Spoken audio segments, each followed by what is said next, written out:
দুই সংবাদ সম্মেলনের কোথাও যে কথাটি আসেনি, আজকে আমরা লক্ষ্য করলাম বাংলাদেশের বহুল প্রচারিত একটি পত্রিকা দৈনিক প্রথম আলো তার অনলাইন পত্রিকায় সংবাদ করেছে।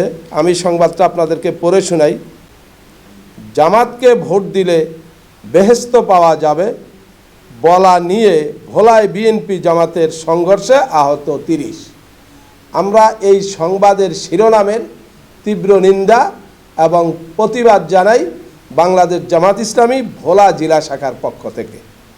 এবং এ ধরনের হলুদ সাংবাদিকতা এটা দেশের অবাধ স্বাধীনতার জন্যে হুমকি স্বরূপ।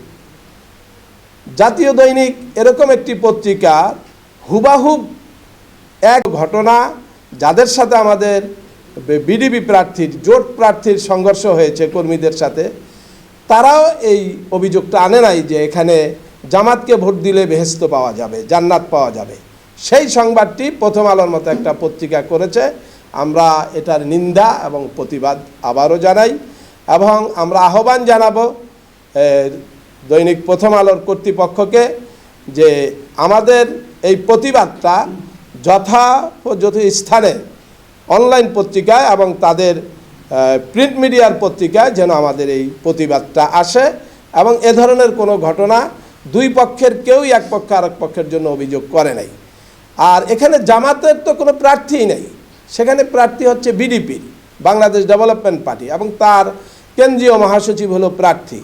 আমরা সমর্থন করি, অতএব আমরা এখানে জান্নাত বিক্রি করা, এটা বাংলাদেশের কোথাও এ ধরনের ঘটনা নাই, এটা আমাদের বিরুদ্ধে একটা অপপ্রচার এবং এ ধরনের বক্তব্যের আমরা বিরোধিতা করছি।